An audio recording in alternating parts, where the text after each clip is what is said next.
Celebrating 4 years of talk like you've never heard it before. This is GABNET, the Great American Broadcast Network. We're GABNET, and we've got you covered live 5 nights a week. First Tuesday through Friday at 9:30 Eastern, it's The Exchange. Facebook group called Star Trek Discovery. Somebody posted, this was the worst episode ever. It was just a bunch of people on the ship talking. and I just have to say... Have they not seen Star Trek before? Yeah, I just have to say, if you are looking for action and explosions, you are likely to be disappointed by Star Trek. May I recommend another viewing of Star Wars? Tuesday through Friday at 10 Eastern. Join Alex Bennett on the Ramble. So I just had to bear it as it was trying to heal. And then I would be sleeping on my stomach, and then I would turn around, and it had adhered itself to the sheets. And so whatever scab I had... Are you ready for this, folks? Whatever scab I had would get ripped off, and I'd be bleeding like a stuck pig. And so I had to finally, you couldn't put a Band-Aid on it. You know, it was in a place you just had to wait for it to finally take care of itself.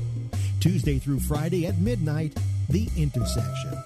Well, you know, we have to get rid of Pence as well, because Pence is an end-timer. You know, and we need to say to Pence, you know, you're damn right. I want a rapture because I want fools like you off of my planet.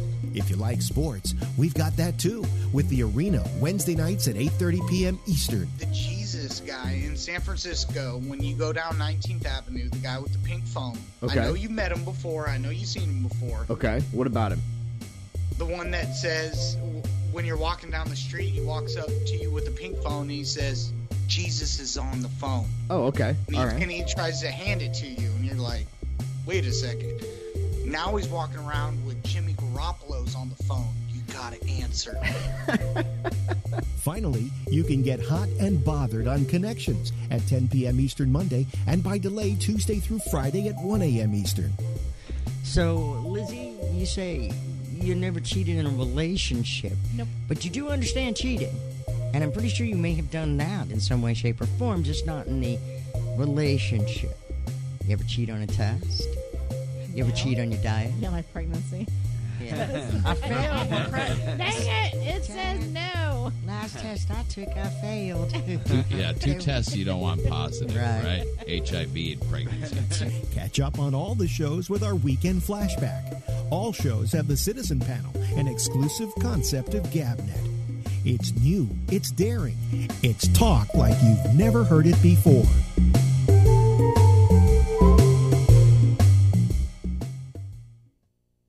You love GABNET. You love the hosts and the Citizen Panels. In fact, you wish you could take them wherever you go. On your computer, log on to gabnet.net, where our stream is available around the clock. On your TV, GABNET is available on Roku with the same around-the-clock stream, plus all the latest episodes of GABNET programs, old favorites, videos, and tons of celebrity interviews. When you're mobile, we're on your iPhone or iPad with podcasts accessible via iTunes or Stitcher, and that same around-the-clock stream on TuneIn. If you don't want GABNET wherever you go, well, the hell with you. Go ahead, listen to your old-fashioned talk shows that do things in the same old predictable way. Meanwhile, the rest of us will be having fun listening to talk like you've never heard it before on GABNET. Celebrating 4 years of talk like you've never heard it before, this is GABNET, the Great American Broadcast Network.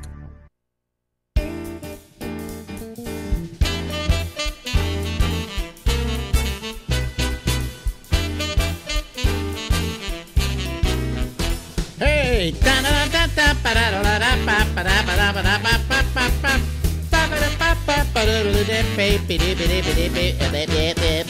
Hey everybody, how are you? I'm Alex Bennett and this is the Ramble, and we go from now until midnight or something like What are you doing? What am I doing? What is that? What is that? You're not even near the microphone. What are you gonna? What are you complaining about now? What? What are you complaining about now? I'm not complaining. Don't get me off my...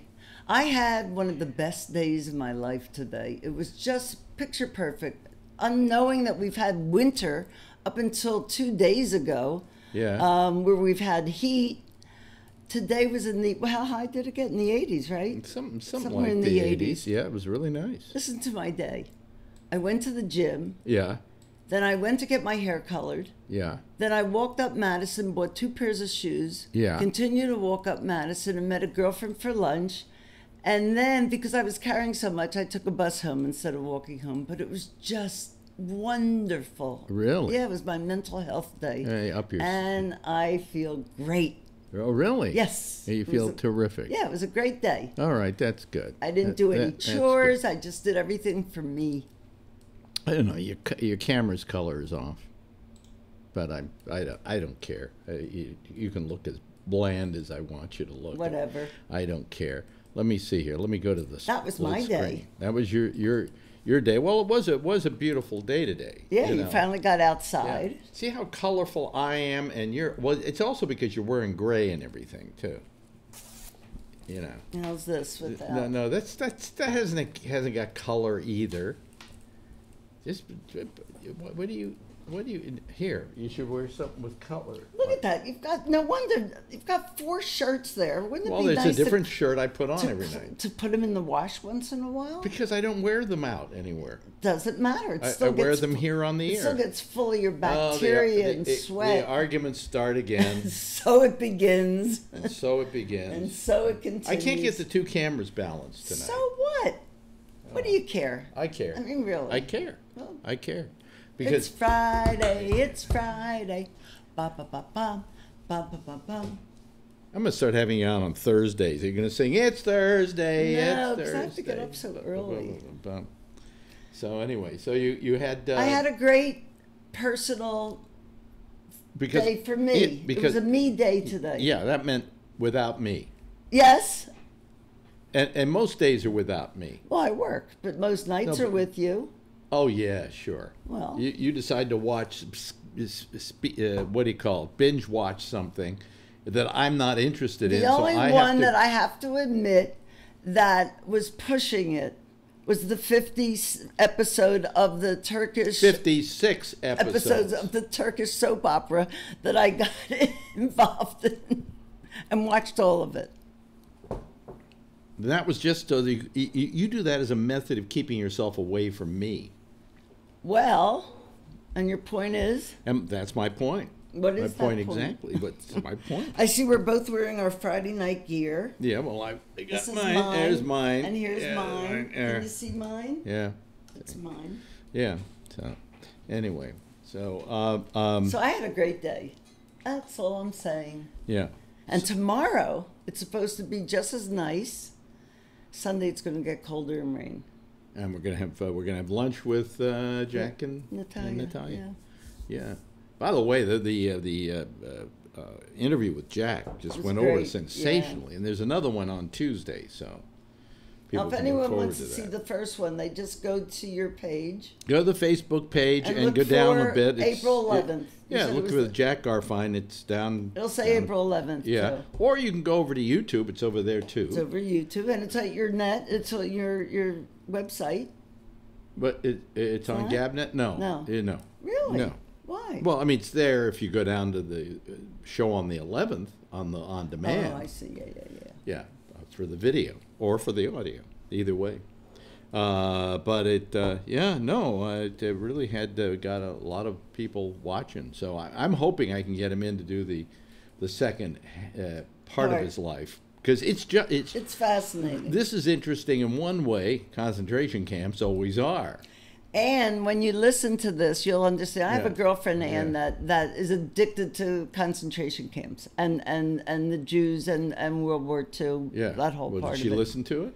No, I have to tell her. Or you have to tell her about Well, it. you just posted it. It's just all Wait a recent. minute, I posted it was 3 days ago. Well, I have an email. I have an email. I'll do it tonight. Yeah. Or if you let me out early, I'll do it now. Yeah. She and what does she bitch at me about? I'll tell you what she bitches at me about. She goes, "You walk like an old man. You're hunched over." He does. Well, you know what? When you get out of bed in the morning, I say to myself, I'm fucking married to an old lady. You know something? I totally agree with you. To a little old lady. Wait a minute. Oh, yeah, you've got an excuse for yours. Yeah, let me just, I totally agree with you.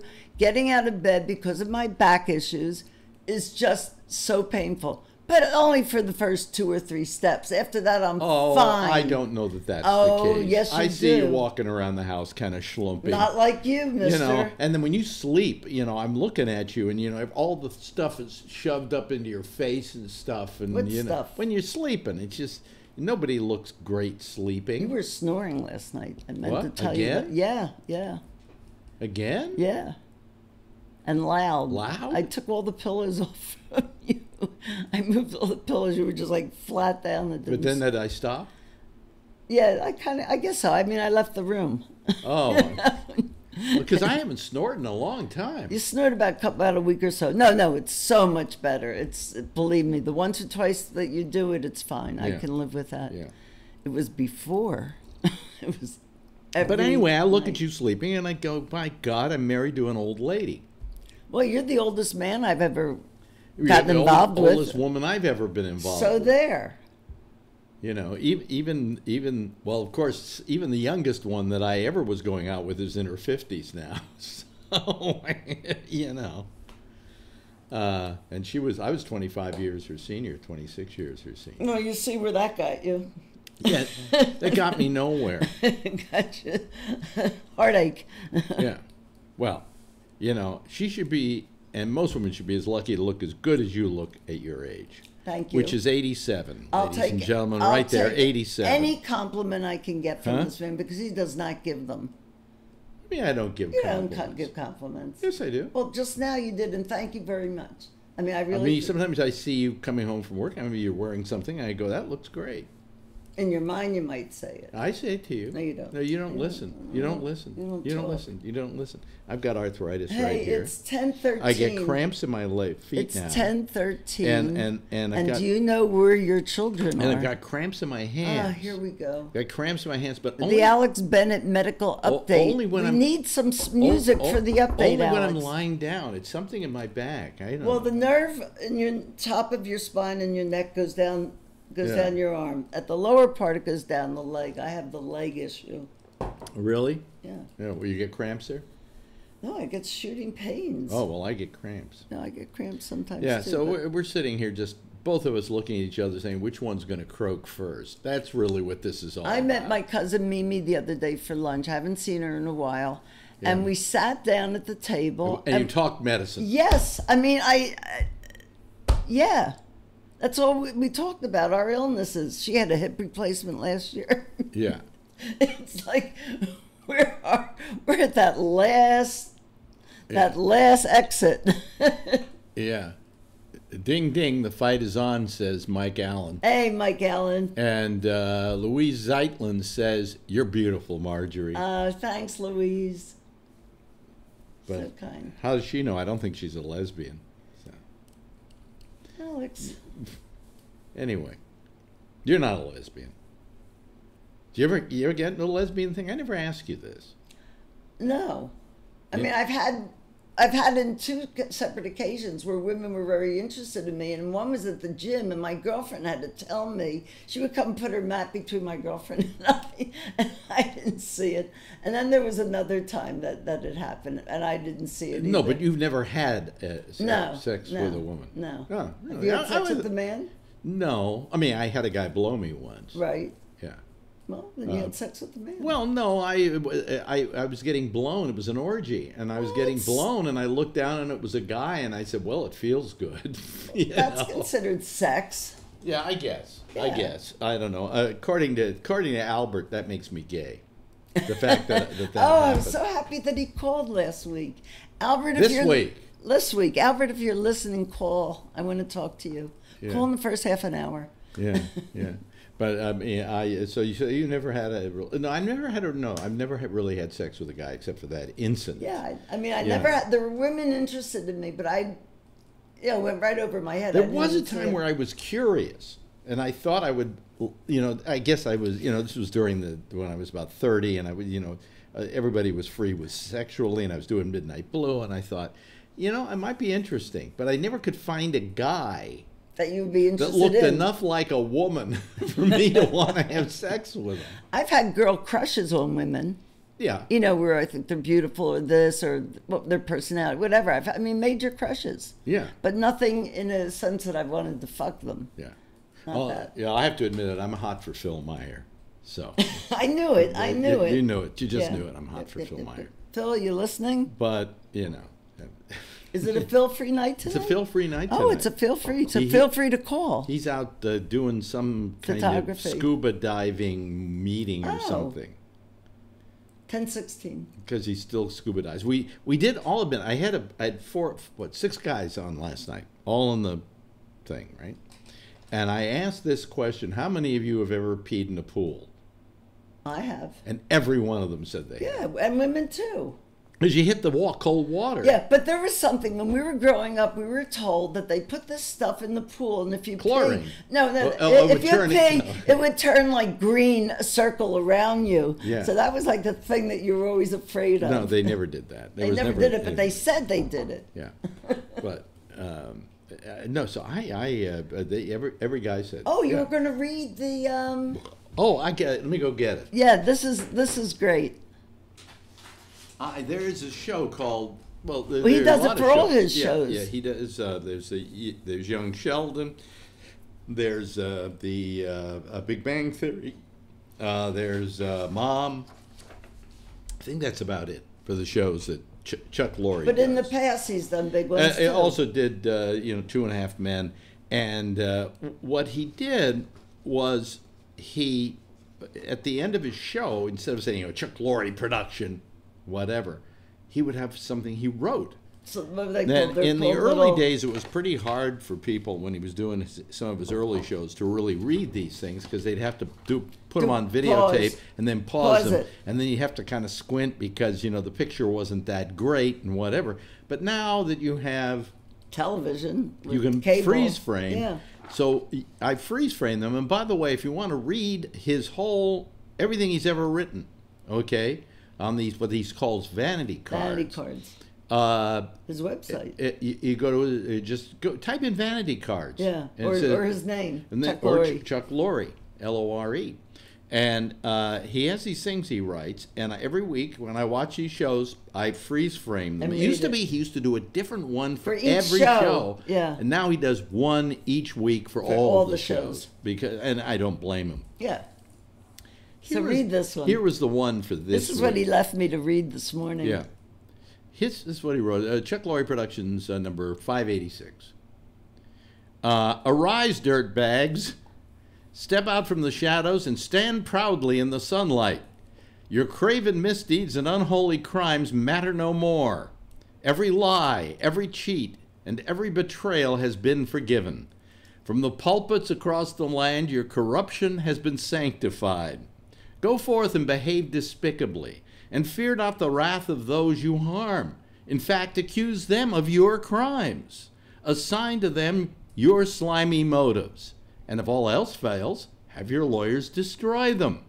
Oh yes, dirtbags, it's a new world. It's your world. Squat down and defecate on it. That's great. That is the best one he ever wrote. That's great. You can have that. You can take that with you to work. You want to take it to work. Yeah, you're going to pin it up in the rec room or something, right, or in the break room. No, those things. If you ever watch any of those shows, just freeze frame that last deal. Sometimes certain people who make recordings of it cut them off, and I don't. So I go online and read them every week to make sure I can, read them. But go to just put in vanity cards, and it'll get you there. And they're great. They're really great. They're really good and timely. They're really good. So what do you think about all our news lately? Well, the latest is... See, the thing is, she is so addicted to the news now. I did the same thing for Watergate. I absolutely was but wait a minute. glued. Let me finish. And my boss went on to be first prosecutor under Cox and Androsky. But how we're moving apart, and we have really nothing left in common, is that I really can't stand watching the news anymore. Well, I go through periods of news, but I'm glued to this because I want to see them burn. I watched the whole Watergate. I mean, you become addicted to it. It's true. Well, I mean, what's going on is it's high drama. You can't make this up. No, you can't. You can't. You can't make it up. But there is now a third woman that they paid money to. Who was pregnant. Who was pregnant, but didn't have the kid. I had an abortion. Had an abortion, and he paid her, a lot. I think, $1.5 million, something like that. But this wasn't prior to the election, so that can't be used against him because that could not be considered a contribution. Well, that's the question. Yeah. It's in-kind money, and it was never declared, and it's been more than one. They say that he's more worried about this than he is about the Russian probe. Really? Yeah, that's what I heard. Well, I mean, but the best part was today. Now here's the best part. Okay. Comey writes his book, okay? Now, I got to tell you, people who do television don't ever really get to say certain words, okay? So if somehow the president says them... They're repeatable. Although they were reluctant to say shithole. They made S ... Right, hole, right. Right? But... if they can use the word, they will. So here is George Stephanopoulos interviewing James Comey about his book, which is being released today, I think. And Comey is telling him that he told him that the so-called Steele dossier may really exist, and that there are things that the Russians can accuse him of. Or blackmail him. Yeah, such as being in a room full of prostitutes peeing on each other. He repeated it about three times. Comey said peeing on each other, and maybe even by virtue of splash on him. And he said, I don't know, but it could be true. And the Russians have videotaped this, and it can be used against you. So you could be a very much a security risk. So you better make sure that this didn't happen. And he said, well, don't ever tell anybody this because my wife would get really mad.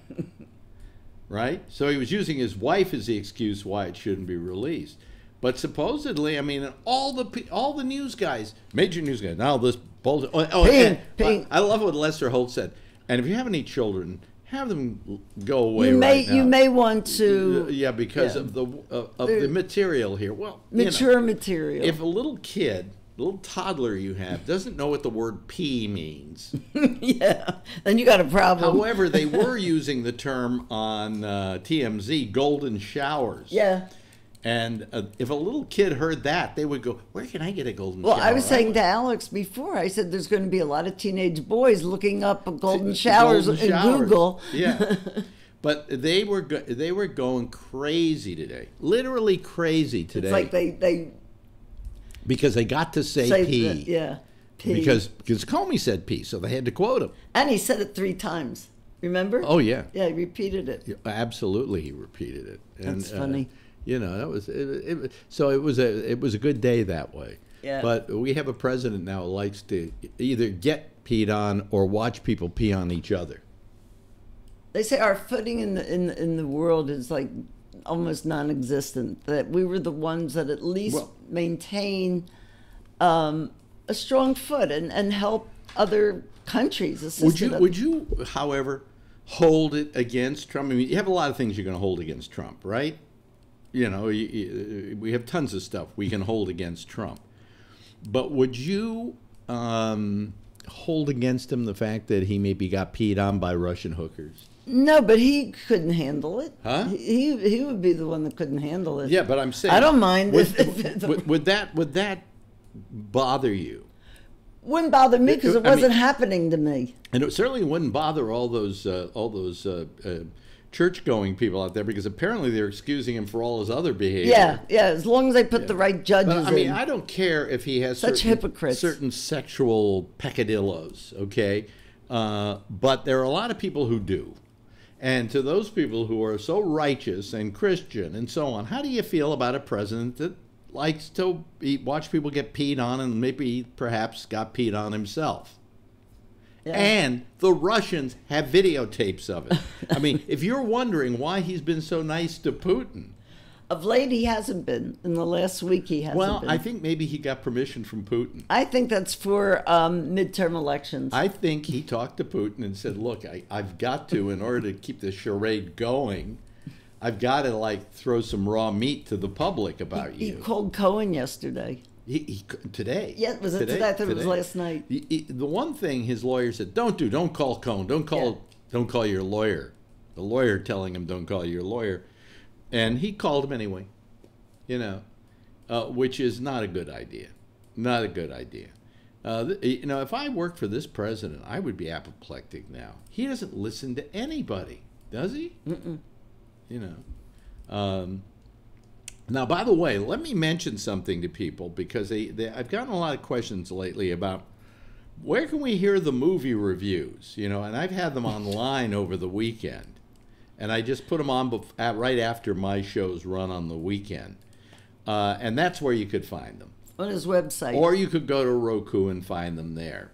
Go to his website. Well, today I decided that I would now post them. Oh. So if you go over to gabnet.net, and the on-demand page at the very top, at least for the next 3 days, will be Michael Snyder and his Culture Blast movie reviews. He's the one in the beret and black leather jacket. Yeah, I have a disclaimer to put out, though, first. If you go to see any of the movies he recommends and they suck, don't blame me. Right. Okay?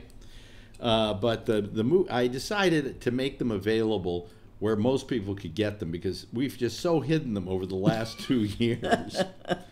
So I figured that's no more trouble for me to make one more posting than all I've got to do in order to put them up in the first place. So.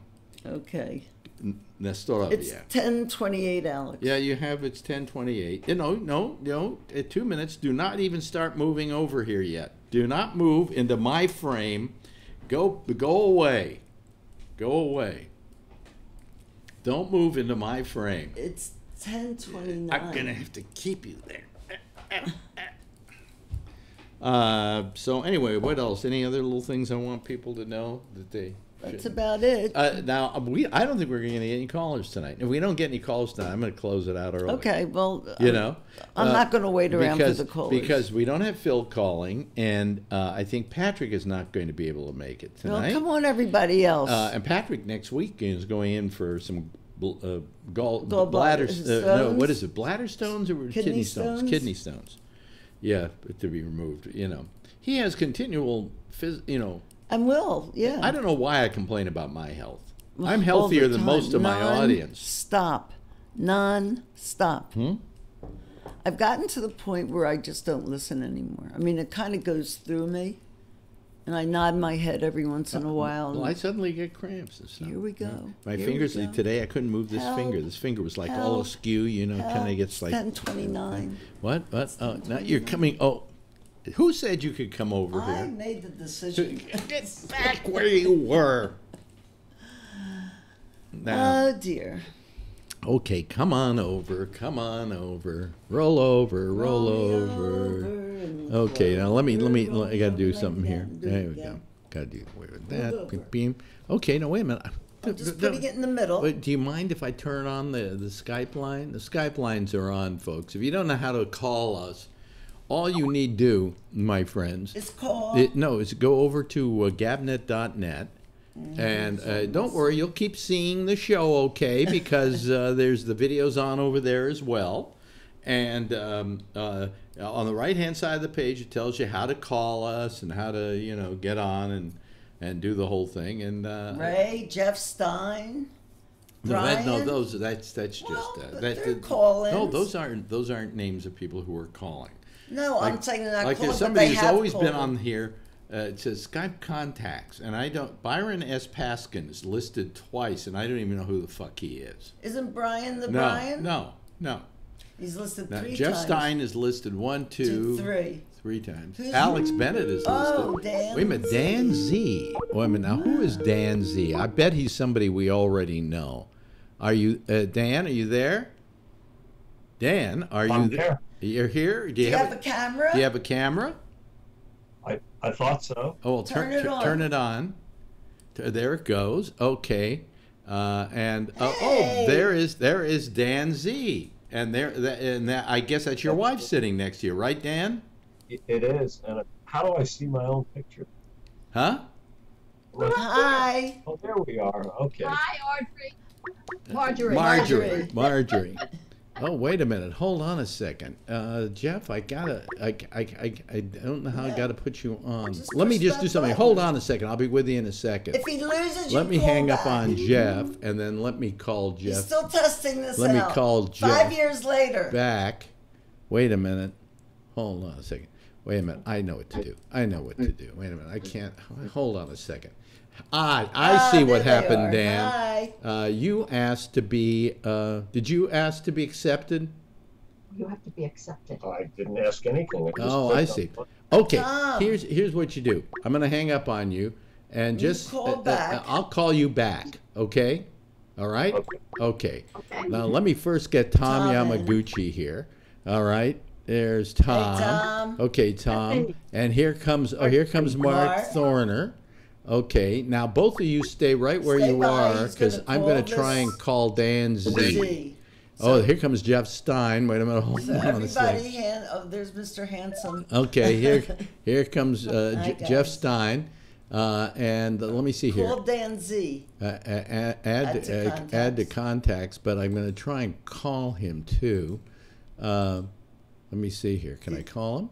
And add to group. Add to group. There we go. Now, should he call back? Huh? No. He has a camera. Dan Z. We're ringing Dan Z. Let's see if Dan Z picks up. I don't know if he will. Come on, Dan. Call us. No. He's. See, it's ringing him. See where that little head is? Yeah. Okay, it's ringing him. Here comes Kevin. Boy, everybody. Boy, let Phil not call, and everybody calls like crazy. God. They love their Phil-free nights. They love it. If you're listening, Dan, I have made you a. So can he just call now that you accepted him? Can he call Phil? He could. Yeah, he could. Can. Oh, there we go. Are you there, Dan? I'm here. Turn your camera on. Here we go again. Okay, here we go again, and just turn the camera on. Wait, see where the camera is? Turn it on. Well, see, first time for Dan. Okay, but we try to be nice for newbies. There they are. Let's give them a big round of applause, ladies and gentlemen. Dan, where are you calling from? Annapolis, Maryland. Oh, Annapolis, Maryland. And who is the lovely woman sitting next to you? Louise. Lovely Louise. She comments on your thing, and we comment back and forth. I love your photography. Yes, we do. Oh, do you really? Yeah, we comment. And I love your photography. You're really gifted. Really? Yeah, her stuff is great. As gifted as Phil? I don't know about that. No, she's really good. She's the real deal. Well, all you have to do when you want to join in on the conversation, just raise your hand, and I will immediately recognize you. And Louise, I'm so glad you're like there. right now, like Tom Yamaguchi has raised his hand. Hi, Tom. Hi, Tom. What do you got to say? I want to wish both of you a happy Friday the 13th. Yes. And Kevin, is your hat, does that say hot tuna? Yes, it does. Oh, I haven't seen him in a long time, but I used to know Will Scarlett of hot tuna. Yeah. Great. Long-time Berkeley musician. Yeah. Turn your mic up a little bit, Kevin. They're coming around in September over here. Yeah. Oh, good. Turn your mic up a little bit, Kevin. No, I just got to open my mouth. Oh, there you go. You got to open your mouth. He's got that nice. Hey, and look, Mark Thorner's called us tonight. Hey, hello, Marcus. How are you? Oh, I'm doing good. How's everything in Naples? I think who's you there? Had hotter temperatures up in New York today than we did. Finally, it's been so fucking cold here. It's just been 81 degrees today. And tomorrow it's going to be warmer. Well, then either Sunday, that or it'll be freezing again. But hey, you know. Yeah, It's but you been know what I the worst noticed though weather. is this time of the year trees would be blooming. They're blooming. They're not. Yes, not, they're budding. Not the street I went down. Yes, they're budding all over. The street the I place. went down, they look like just divining rods. Well, because you don't look up, you walk down and you. Look. Oh, you just shut up about that. But it's true. God.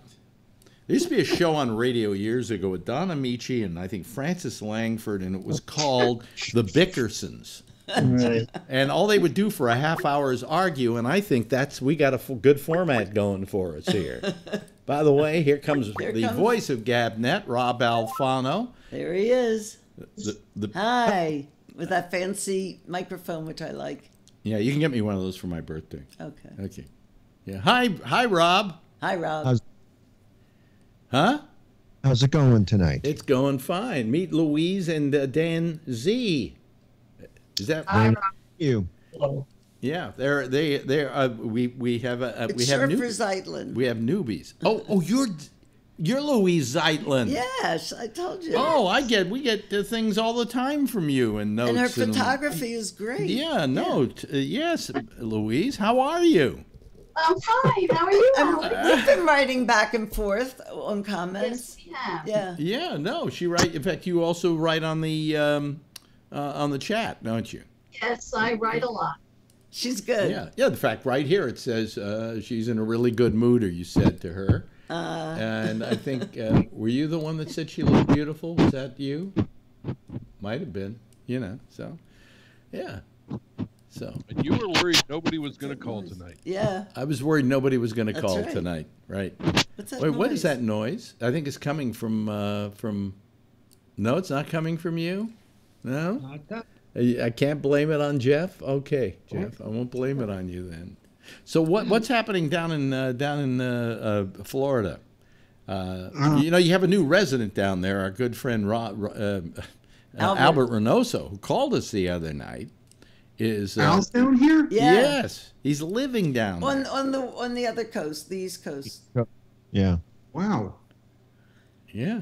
But our friends Adrian and Charlie live in Naples. Yeah. In fact, they keep inviting us to come down to Naples. So if we ever come down to Naples, Yeah, you better let me know. yeah, I will let you know. Right. Yeah.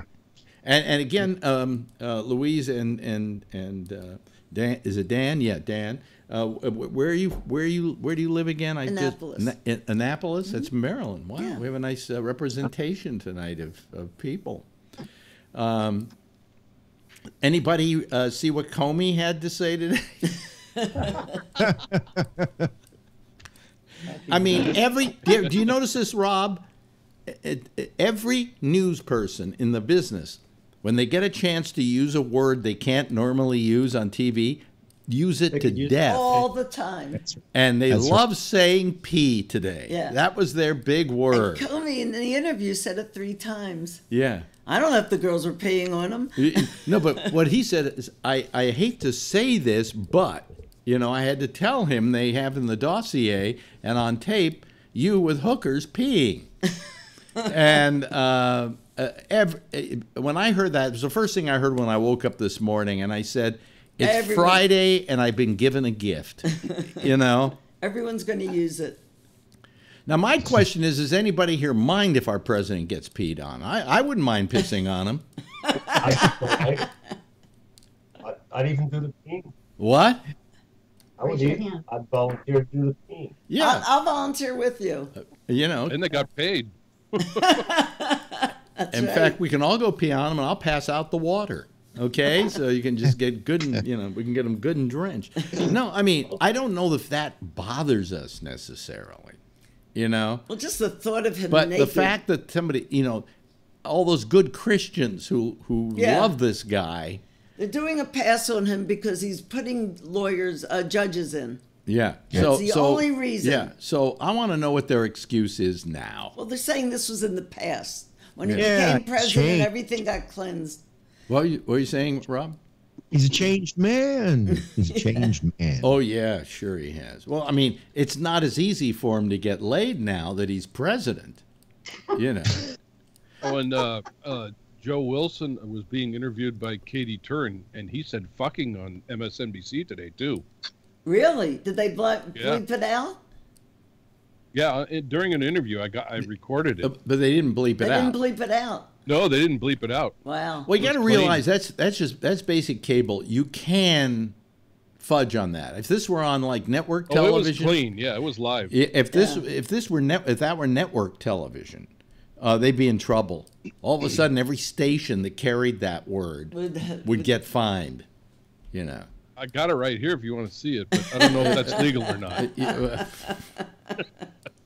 Doesn't matter. I've heard the word before. Yeah, I know. It was just funny because Katie Turn just kind of went, okay, thank you. Well, yeah. I like her. Yes, Tom. I was just thinking, a couple of days ago, or maybe it was yesterday, when the word came out that Trump possibly knocked up a maid, someone noticed that a similar situation with Schwarzenegger, and he says, "Well, he can't be if he can't be president, maybe he could be governor of California, or be the star of The Apprentice."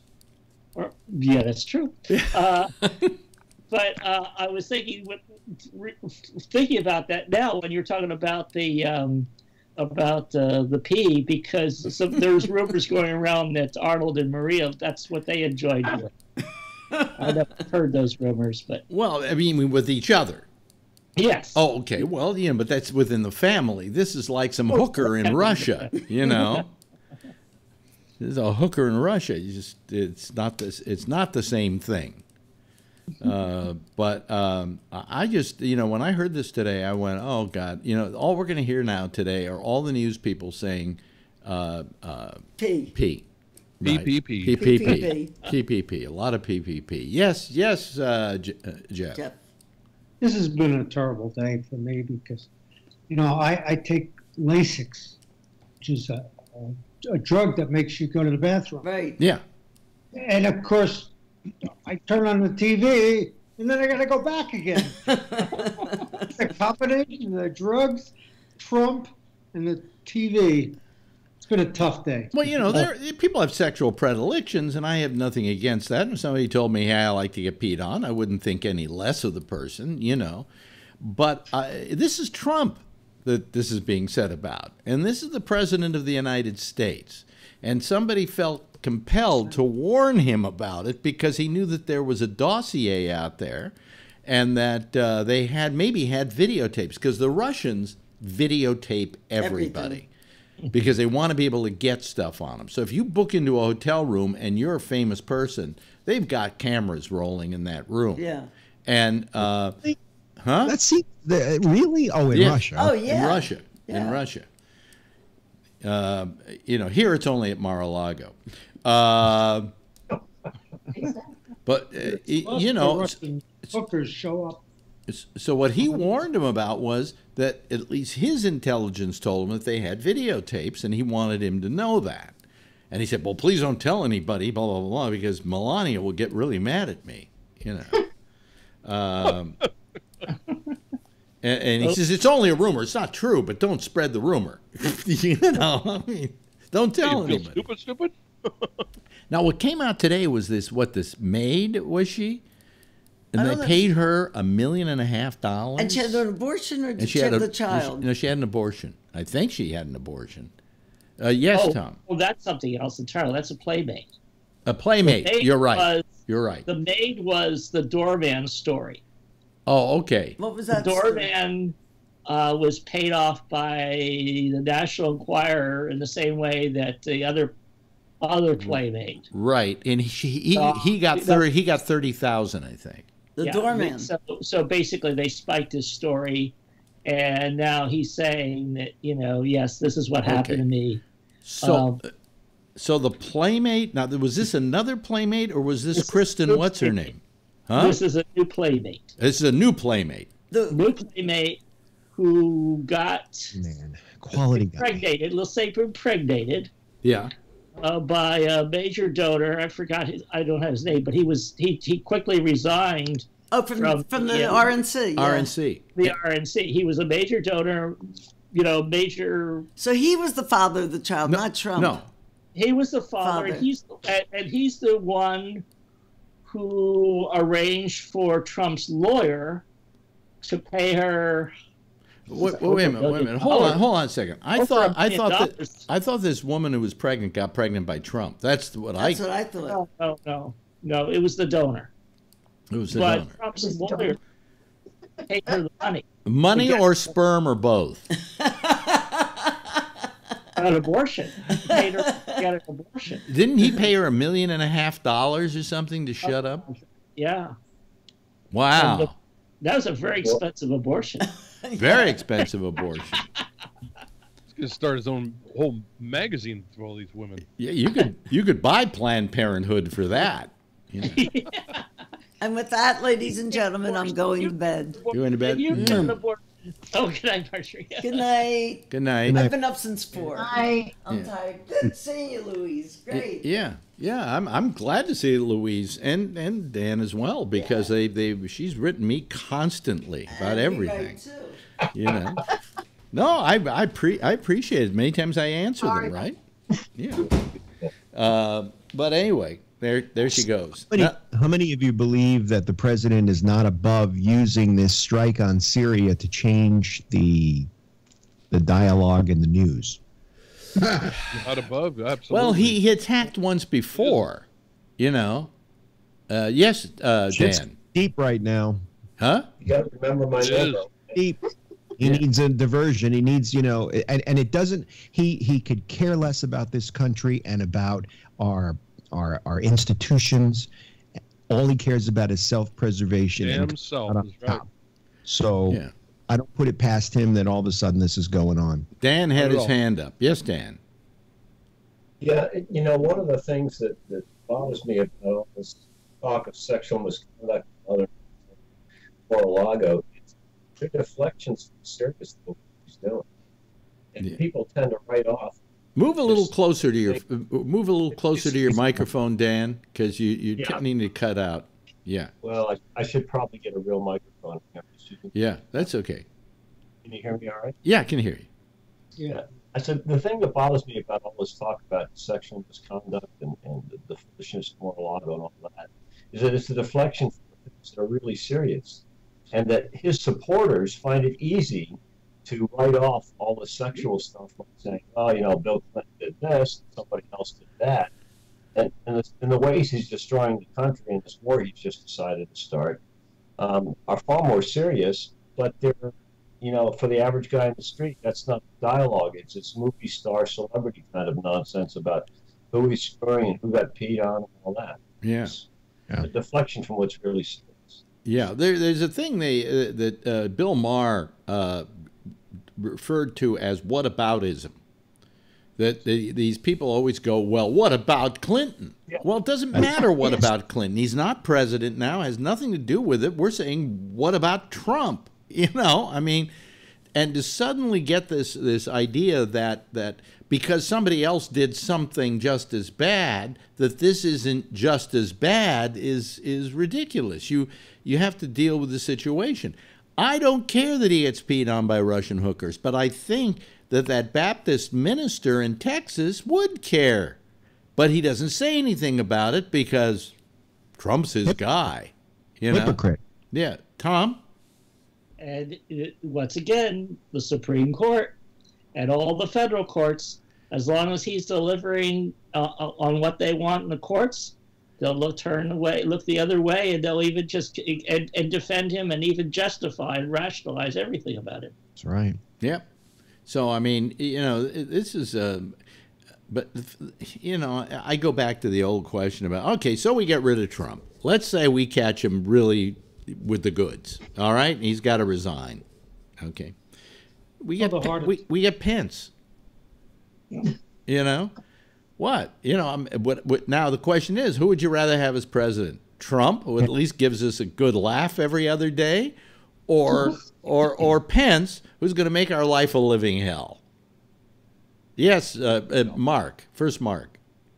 My late friend, I'm going to say something very rude. When you get into a situation, he likes to think of it as, you want that kick in the ass? Fine. Have a mouse trap on the privates first. Oh, but I want that kick in the ass. Well, you have to have that fly trap first. So this is the same situation here. Yeah, yeah. I have one to the other. And it's like thing one, thing two. Yeah, well, I mean, I think greater than the Secret Service protecting Trump, the biggest protection he has against assassination is the fact that Pence exists. Well, I remember months ago, we were not so much joking about that was the reason. That was like his insurance that nothing would happen to him. Yeah. You get someone who would be even worse than him. I don't think Pence has the. I don't think Pence is as reprehensible. I don't agree with his politics, but I don't get as I don't believe that it's. I believe he cares about the country, and I believe that he's not like a misogynist and a guy who him above everything, country, everything. I don't think Pence is that way. I would think he would certainly have far more respect for the presidency. That's for damn sure. Yes, Dan. Well, I think, along that same line, the thing that scares me about Pence, I don't know the politics either. I'll tell you. Political. Yeah.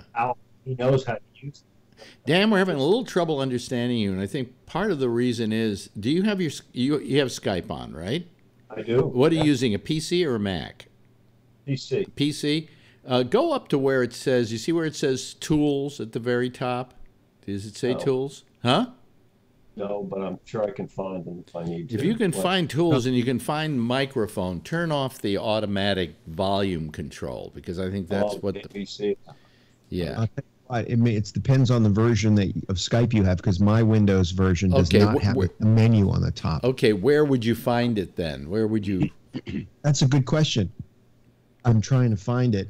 There's got to be one place where you can take it off automatic audio. I don't know that you can do it when you're logged in anymore, when you're on a Skype call, because there's not a lot here. Yeah. They've simplified it. Yeah. Open conversation. No preferences? No menu. The top bar, there's no menu. I think I see the little symbols, but I don't see an actual menu. What symbol do you have? There's some. The microphone symbol. Oh, yeah, the microphone symbol. Oh, you mean, but that would turn it on and off. That wouldn't. That's all I get. Yeah. You can't do it while you're in a call. No, well, that's okay. Just we'll live with it. But if you can, when before you call the next time, and we hope you absolutely will, check and see if you can turn off automatic. I'll probably use a real microphone the next time. Well, you still would have to turn that off. Yeah. Yeah. Anyway, if you can hear me, you're fine now for some reason. What I was trying to say about Pence was that the thing that scares me about him, and I don't agree with any of his politics, is that he knows how the political process works. He knows how to get things through Congress. He knows how to deal with the Senate, which is something Trump hasn't a clue about. Yeah. So Pence can be more effective pushing the things that we all find onerous than Trump can in the way that he operates. We just have to hope for those midterm elections. Mm-hmm. Yeah. Absolutely. Yeah. Yes, Tom. Yeah, I would say, Pence is a slightly more competent, but not much. I mean, he was... Well, I think he has more respect for the presidency. He has more respect, and also he'd be very easy to defeat as well. I mean, he was losing in Indiana. That's why he didn't run again. So, and basically the reason he ended up on the ticket in the first place is nobody wanted it. Nobody wanted to run with Trump. It's the only one that really accepted. So I think I'm willing to take my chances of dealing with Pence, because we just got to get rid of this. I think a guy who I refer to as Fat Fuck over in New Jersey. Fat Fuck in New Jersey. What's his name? Huh? Christie. Chris Christie. Chris Crisco. He, I think, would have taken it in a second. Giuliani would have taken it in a second. Giuliani would, if Trump said, "You want to be vice president?" and he said, "Yeah, I do," and he'd go, "Well, blow me first," he would blow him. I mean, that's Giuliani. It would be more of a request for him to pee on him, I think. Yeah, it could be. How long would it be till he got fired? And it'd be pretty easy for, I think it's easier now for Giuliani because he had his prostate work done. So, his flow is much better now. Yes, Dan. Covers your face. Huh? I was able to cover her face, too. That's okay. I found that setting. Just one. Where? There's a little plus sign that goes after all the icons, and if you click on that, audio settings. Oh, look at that. I never even thought to try the plus because I figured it was... Okay, so now with audio settings, does it have something there for turning It does, and I turned it off.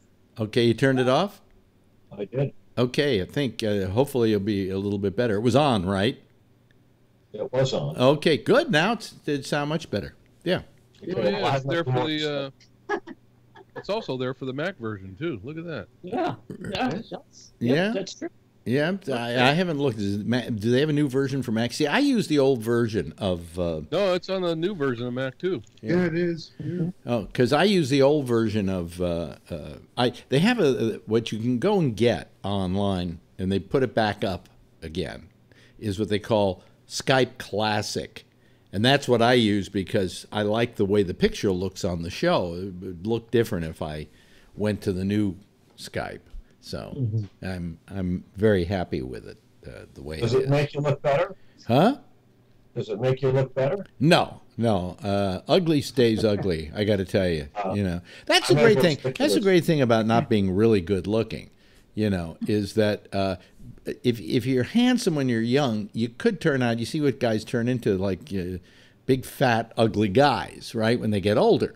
But if you're ugly to begin with, you don't get any uglier. In fact, you probably look better than the guys who look good when they were younger. Am I right? You're right. Yeah. Absolutely. Yeah. So you don't want you don't want to be too good looking when you're young because how many? I saw this actress Kristen Thomas. Maybe was that her name? She was on Third Planet from the Sun or whatever that show was. Do you remember her? You remember her, Kristen? What was her name? Well, she was on Mom last night playing a prison inmate, and this woman has gained like 500 pounds. I swear. She looked like somebody took an air hose and shoved it in her mouth and just blew her up. And she used to be kind of hot, And she was always big. She was always big. Yes, you know who I'm talking about. Kristen, I can't remember the last name. Wayne Knight's character had a thing for her, right? What? On Third Rock, Wayne Knight was also... Yeah. Yes, he played a security guard. He had a thing for her. Yeah, I know who you're talking about. And she was in one of the... Ivana Hump-a-Lot. Yes, I know Ivana Hump-a-Lot, yeah. In those movies. Oh, God, I can't remember things anymore. Austin Powers. But anyway, I saw her last night, and I went, what the fuck happened to her? At what point do you look at yourself in the mirror and say, I think I still look good? Especially if you're an actress, I would think you would work on keeping the weight off. But I was on radio. Guys on radio usually, when they get older, are fat. Because they don't have to look good. Right? Am I right, Rob? I mean, I used to watch my weight all the time. What, the cat came in? My wife came in. Oh, your wife came in. Okay. Well, the door opened mysteriously, and I figured that was maybe the cat. And now the cat just came in. Now the cat just came in. Right. No, working radio, the only reason why I ever kept my weight off and I kept myself looking as good as I could was because I also was doing TV as well. But then when I just wound up on nothing but radio, I blew up, so... and now that I'm on TV again, I had to lose all that weight, as you know. Well, isn't the phrase, he has the looks for a radio? That's right. That's right. By the way, your sound is fine. Your sound is fine now. Of course, you'd be better with a great microphone like he's got. But you sound good. You sound great, Dan. So Louise, you haven't said much about anything. What do you think about our dear president? This works, by the way, to keep her from saying a lot of things. This is a great mechanism. I like it. You like that? Yeah. No. What?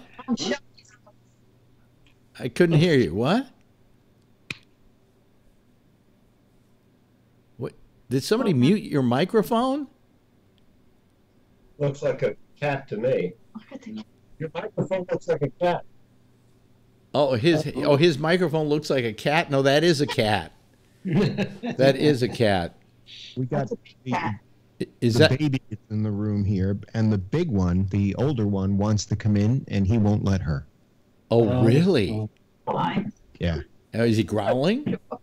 She growls at him. Oh, really? Her, and she growls at him. Yes, Louise. I know that Tony likes to talk about his dogs. Yeah. So I have a dog I want to put in front of the camera. Is that okay? Go right ahead. Okay. If anybody else has a pet they want to put on the show tonight, have with it. There we go. This is Lucy. Lucy? And how long have you owned Lucy? About 4 years. She's almost about 4 years. Yeah. Well, here's the cat. Wait a minute. He's trying to get the cat to come on camera. Well, the cat keeps moving. Oh, there. Did the other one just come in, Rob? The older one just came in because the younger one went out. Oh, they won't occupy the same space at the same time? Well, she avoids him. Yeah. She avoids him. Yeah. It's so amazing that I can have Louise and Dan in Annapolis, and I can have you. I always keep forgetting which.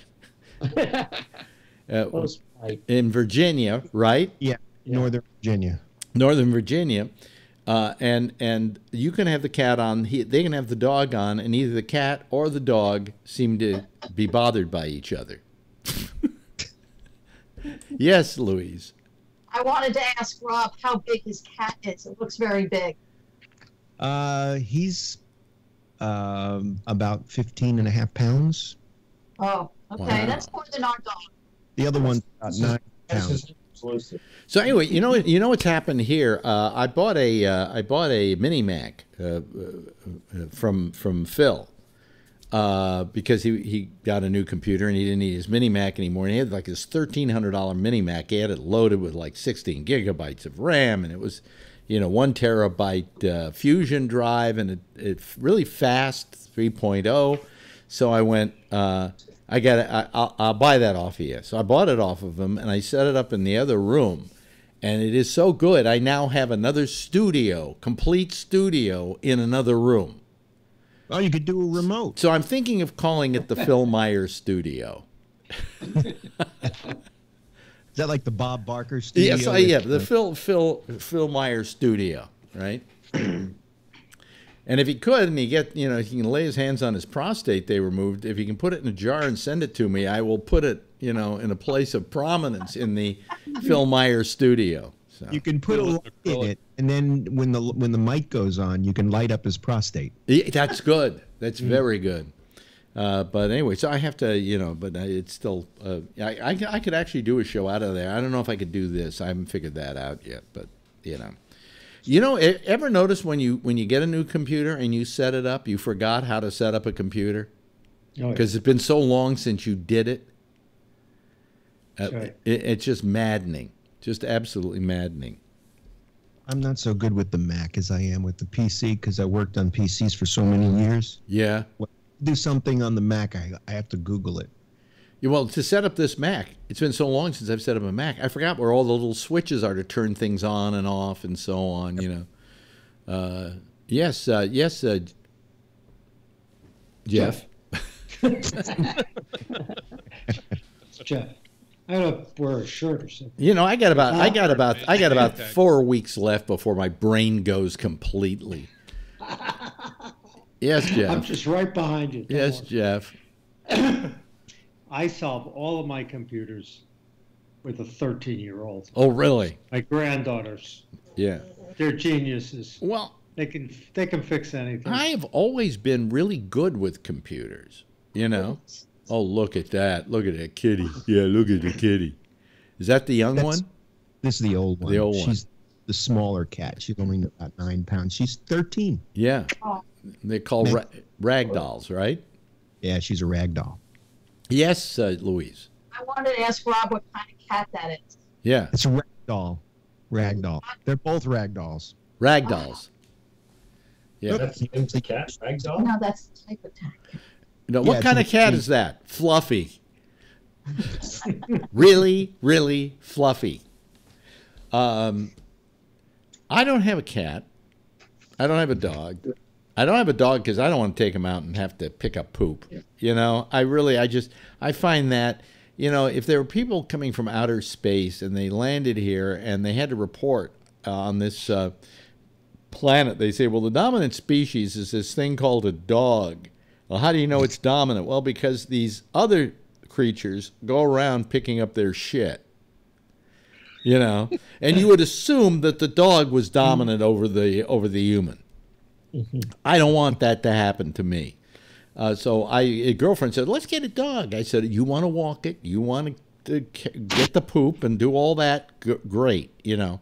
Well, I want to get a big dog. Well, I said, well, I guess we could have a big dog in this apartment. But, you know, if we ever have to move to a small apartment, I don't want a Great Dane living there. All right. But I've always wanted a cat, but we can't get a cat because every time this cat comes to stay with us, I have to put the screens in the window so it doesn't commit suicide from the 8th floor of this building, you know. So it's not easy. So I can't have a cat, and I love cats. I just think they're the best, you know. I love dogs. I grew up with dogs until I got to a point in life where I just didn't want to. I didn't want to be tied down. You know, the dog with the cat. Both cats. Last weekend for Easter, we were in New York. The cats are fine. They have the robotic, you know, litter thing. They got their food. Yeah, we don't. And they got each other for company. Yeah, you know. Yeah. They really don't. And you come back home, and it's not like they're waiting at the door. Why? Where were you? Where were you? Where were you? You know, they go, hey, fuck you. We were having a good time. Exactly. You know, thank God you came before the food ran out. You know, that kind of thing. No, but I like cats because you could leave them in an apartment, you know, for a couple of days without you being there, and if there's another cat with them, they do just fine. But dogs, man, they got to go out when they got to go out. Mm-hmm. So you got to then find somebody who's going to go walk the dog and do all that crap, and they're just too high. Dogs are too high maintenance, and they're too friendly. You know, I mean, I like cats because they go, I love you, I'm hungry, feed me, I love you, I love you. So you feed them and they go, fuck you. And I like that about a cat. You know, I like that independence. Yes, Dan? Well, the last dog we had, Lucy is very much of a lap dog and wants your affection all the time. And, yeah, you're home, I'm really glad. But we had one that she had a very aloof attitude, much like a cat. Mm-hmm. I mean, she'd look at you and like, is there something I can do for you? And then she'd walk away. She'd never sit in your lap. She'd sit in front of you and she'd bare her teeth if anybody came close. But she pretty much had a feed me and leave me alone attitude. Very cat-like. Yeah, well, I mean, I always liked having Siamese cats because I found they were a lot like dogs in that there was a certain loyalty there. You seem to agree with that. Boy, my mind is just Mark. I'm sorry. Were you speaking to me? You seem to agree with that. You seem to agree. Forget me with names tonight. You know, what's her name just left the room, and you know whatever. Anyway, Mark, you seem to agree with that about Siamese cats. And their similar breeds are amazing. They are very dog-like in personality. And their loyalty is amazing. Yeah, I've had both cats and dogs, and right now I have none. You know, yeah. But advantages, disadvantages. Yeah. You know? Yeah. We do like sitting for this cat because this cat is like really cool, you know. Natalia said to us, "We sent you our cat, and she came back a diva because we just spoiled this cat. Plus, they have a decent sized apartment, but it's not huge, not like this one. This cat was like going to camp for the cat. She would start at one end of the apartment and just run top speed from one end to the other, and turn around and run the other way." And and sliding on your wood floors. Huh? Slipping and sliding on your Oh, wood yeah, floor. absolutely. Well, we have rugs, so she would but it was like blum, blum, blum, blum, blum, blum, while I'm trying to sleep, by the way. Yeah. Yes, Dan. Yeah, I recall, since we're talking about cats, when I was a teenager, I had a friend that lived in a neighboring town. I lived in White Plains. He was in Scarsdale. And he had a cat that was the epitome of independence. The cat would disappear for 3 weeks at a time. Mm-hmm. He'd come back, he'd eat and drink copious amounts, and then he'd go up in the rafters and he'd sleep for a week. Then he'd be gone for another 2 weeks. Then he'd come back and he'd eat and he'd sleep, and he'd be gone again for another 2 weeks. I had an uncle like that. I've heard about cats. I can't remember who the cat was. It wasn't one of ours, I don't believe. Who literally, some cats, especially if you're like living somewhat in the country. I lived in Marin County, and we had a cat, and there were woods in back of us and stuff, and a lot of houses around us.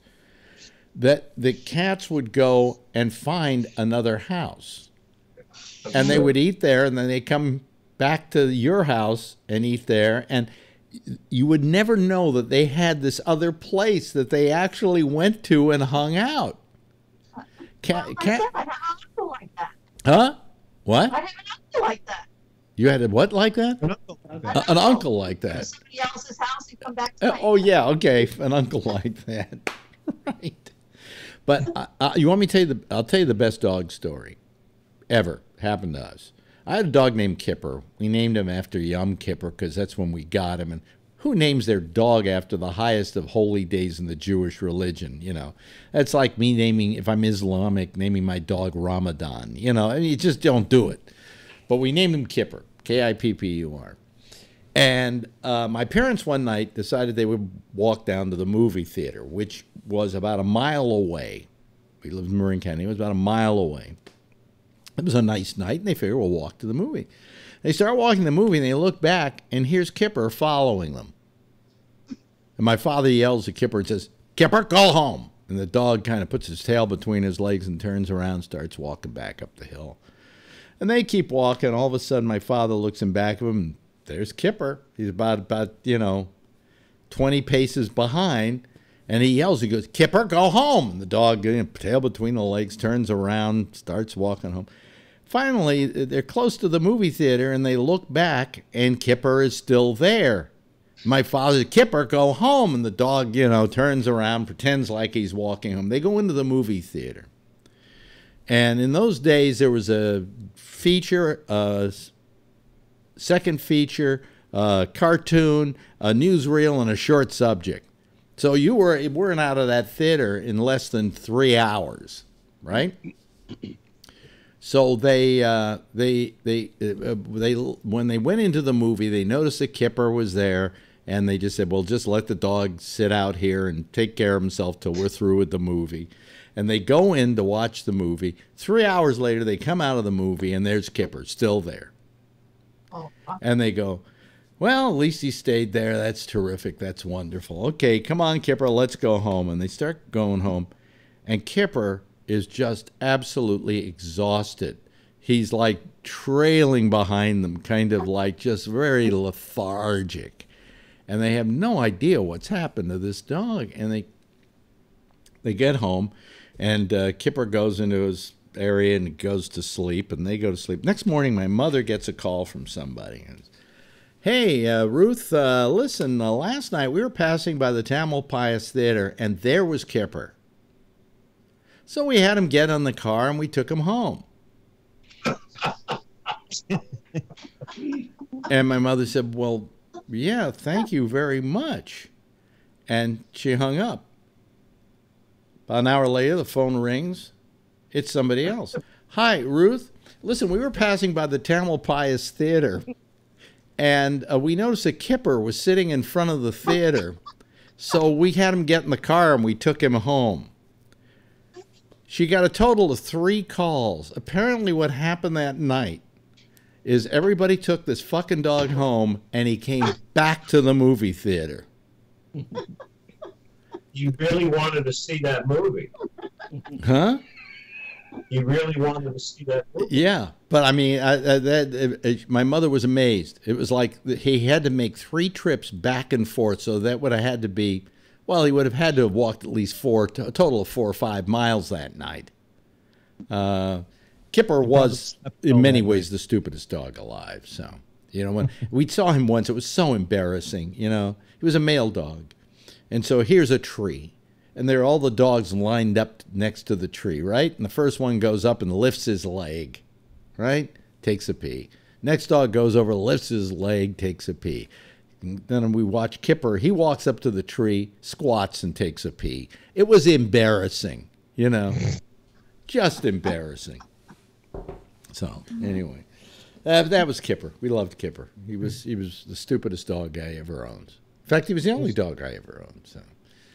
Yeah, but yeah. Yeah, that dog I told you that was very cat-like. She lifted her leg. It was a female. Oh, really? Yeah. Son of a bitch. That's kind of She interesting. was ahead of her time, I guess. Yeah. Yes, Tom. Oh. Don't worry. I know your names. It's just you know, it's getting that way now. You know. You can call me David Dennison, too. Yeah. Anyway, I was going to say, actually, one of the dogs that I help take care of is a Chihuahua, a female Chihuahua. And when she pees, she lifts both of her legs off the back and tries to balance herself on her front legs. And actually, I found out that that's actually not unusual, that a lot of small dogs actually do that. Yeah, I've seen that. Yeah. Yeah. So anyway, that explains Trump's affinity for Chihuahuas. That's affinity for Chihuahuas. Affinity for Chihuahuas. For Chihuahua. Let's talk for a second about. Let me just bring up Syria. How do you people feel about Syria? About what we should do in Syria? You know. I know the reflex on the part of Trump is we got to do something, and that's good. But what should that something be? I mean, last time we went in and we bombed an air base where we thought that the planes were flying to drop the chemical weapons. But the problem that we had that was inherent in all of that was we never actually did any real damage. The next day, planes were taking off from that air base, and we really didn't hit anything. We just set off a couple of missiles, and that's it. In this particular case, what if we just wind up doing the same thing? Do we really? Is it worth going in there to do something that is not productive? Mm-hmm. Sounds like we're downtown Syria this time, aren't we?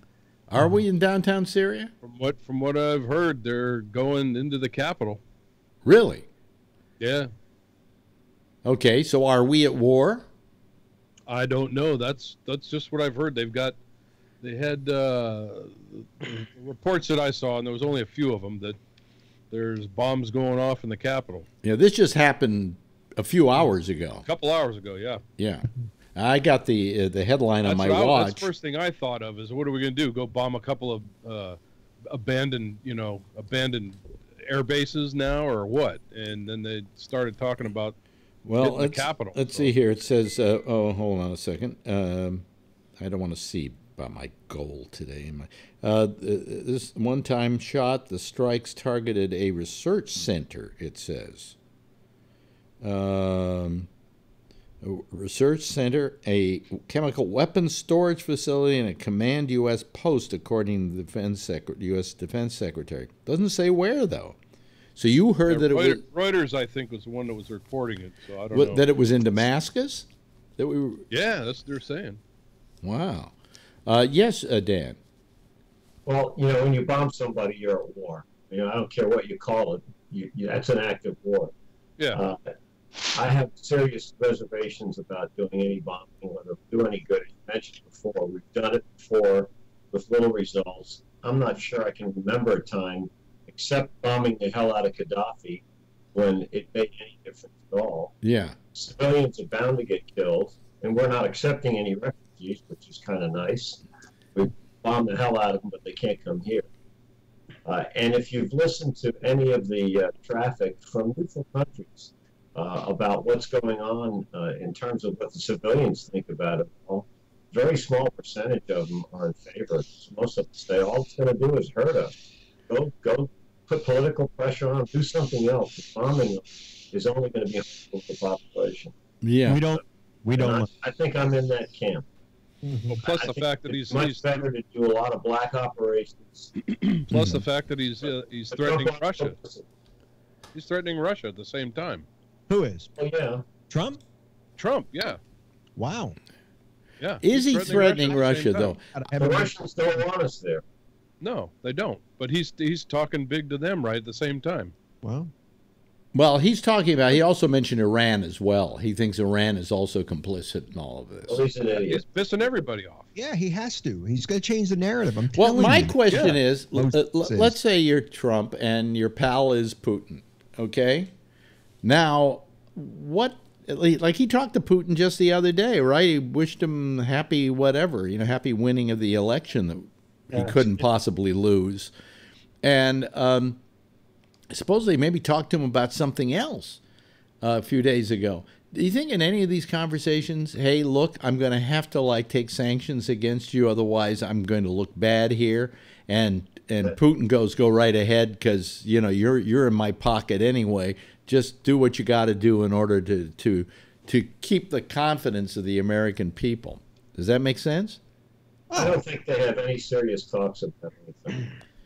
I don't believe it. You don't think they've had any talks about it? I think they have talks, but I don't think Trump is adult enough to even say anything like that. I think it's.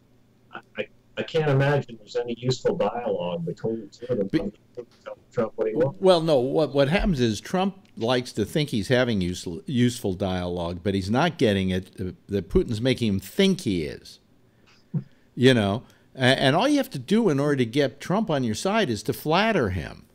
So, if he flatters him, he's going to love Putin. And he keeps saying, well, I want to get along with the Russians because it's better if we get along with them than if we don't get along with them. Well, then what's your excuse about the fact that you don't want to get along with the Iranians?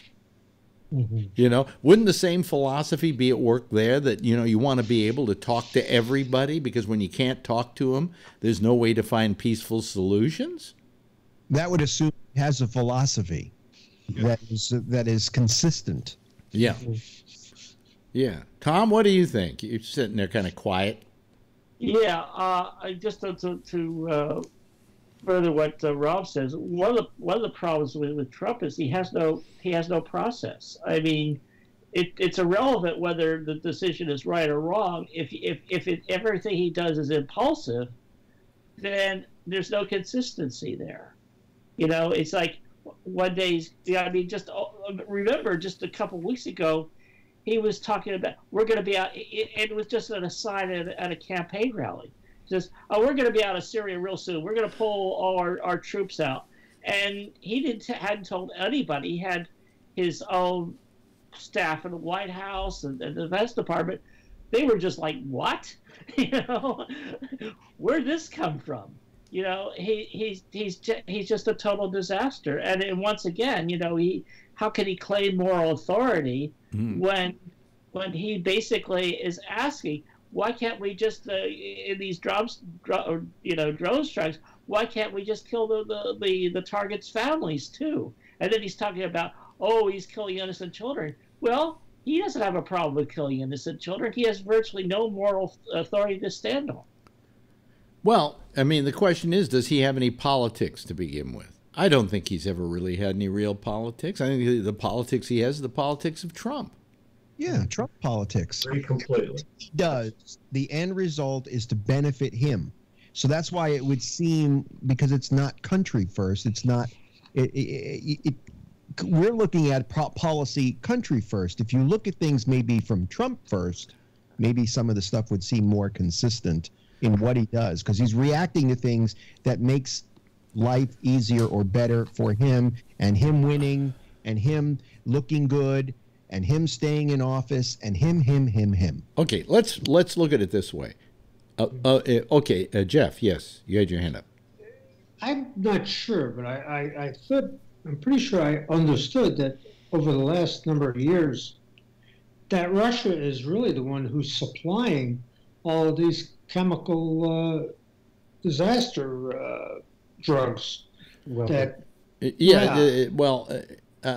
let's face it. Is that true? Well, I don't know if they have to. These chemicals have been around since World War I. You know, well, and basically, if I'm not mistaken, Mark, you seem to be agreeing with me on this. I think it's chlorine, basically, isn't it? Yeah. That they use. Yeah, it's nasty stuff or some variation. Yeah. Chlorine and sarin. You know, I mean, between you and me, let me be very honest about it. What's the difference between using chemical warfare and dropping an atomic bomb? I mean, the result is the same. I mean, it's all terrible. Well, for that one person, yeah. Yeah. What were you going to say, Mark? You leave the structures and infrastructure intact, Alex. That's the only difference.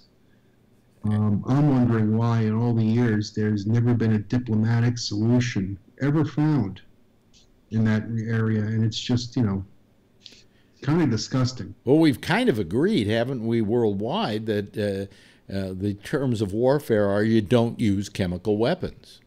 Yeah, well, the Geneva Convention. Hello? That's when more rational people were in charge. Today, we have a lot of radicals in charge. No, we have thugs in charge, Rob. Thuggism. Mm-hmm. Yeah. But, I mean, the question is, how do we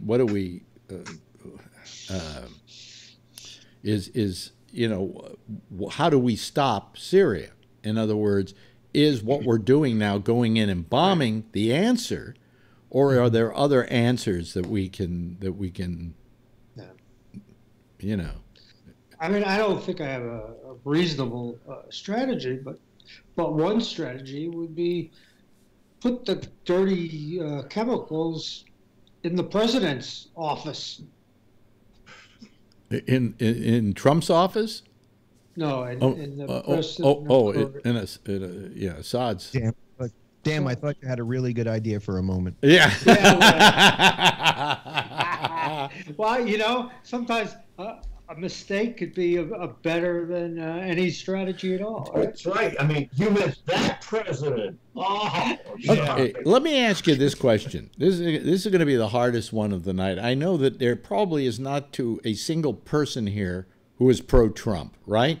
Am I pretty correct in that assumption? Mm-hmm. Yes. What? Yes, we're pro-Trump. Yeah. I'm kidding. I know.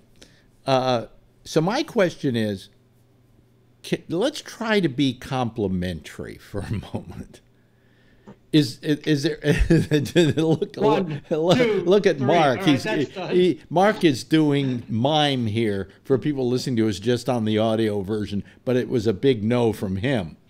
But my question is there something he's done so far that was good? Is there anything he's done in the last year and 3 months that's been good? Yes, Tom. Actually, they just passed a sex trafficking bill that's been getting a lot of praise, and he signed it. So it's one of the real few accomplishments he's had in the last year, and that's just a few days ago. Was that a hard one? Did he bring that one about, or did Congress decide that was a good idea and pass that through, and then he just signed it? That's a good question. I'm assuming he just signed it. I mean, was it something where I never heard him give a speech about sex trafficking? Okay, Yes. So he needs one more good idea because right now he's behind the broken clock. Oh yeah, you're right. You're right. Twice a day. Right. What about the tax break? Oh my God. Who's going to pay for that? Yeah, I know. Well, I'm just saying, is that a possibility that was something that was good? And you ask a lot of Americans, and they'll say, "Oh yeah, it's great. I'm going to get $2,000 more a year in my pocket." And the fact of the matter is, you've already paid for it, and the fact that your 401k went to hell, you know, there goes your $2,000, pal. What? And your deductions went away. Look, if you get the 2K back, it'll be for 1 year. You'll be paying for it the rest of your life. Yeah, yeah. You guys get the. You're still in New York. Are you guys still in you guys still in New York? No, they're in Annapolis. No, Oh, you're in Annapolis, right? Right. You guys are- I thought I heard you say earlier that you lived in like White Plains or something. No. Oh, okay. Okay. Because I know my brother's going to suffer now because his taxes are like $15,000 a year on Long taxes are nuts. Maryland is not a low tax state. No. Yeah. My taxes are like $2,000 a year, so it doesn't matter to me. Well, then you got Mark who lives in Florida, where you're pretty well. I was told by Albert the other night that he's pretty well tax free when it comes to property taxes and things like that, right, Mark? You pay your property tax. Okay, but we don't have a city. We don't have a state tax. But what state is that? Florida. But it's still Florida. But and they can't repossess your home, right? Something down there where they can't repossess a home. I mean, if you know. Yeah, that's a whole nother discussion. Yeah, that's. And I think your primary domicile doesn't count in terms of counting when it comes to benefits as well. Yeah. Yeah. They can't count that as against you in terms of. Yes, Jeff. Your assets. What I understand about Florida is once you get to be over 65. Yeah. And if you have to go to the hospital, yeah, you just die. That's it. What? You're dead. Their doctors and their medication stuff and their hospitals are pretty crappy. Where, down in Florida? Yeah. Is that true, Mark? Not necessarily. I mean, yeah, I've heard there's been some horror stories. But if you're near a university hospital, teaching hospital, you're pretty good. Yeah, but then why are fucking old people moving there? Yeah. You know, that would seem to me like, well, I'm going to go down there because I want to die. I'm going to commit doctor-assisted suicide. You know. That's right, but it's cheap. It's cheap, but it's cheap. Seinfeld says you have to. It's the law. I'll tell you, this winter. I'm not one of those Jews who wants to move to Florida, but I'm beginning to realize as you get older, after a winter like this one that we just had, which was just it kept going till a few days ago. All right, you think maybe Florida isn't a bad idea. You know, Israel. It's warm in Israel. It's warm where? Israel. Oh, I wouldn't move there. It'd save my life. What? Yes, Mark.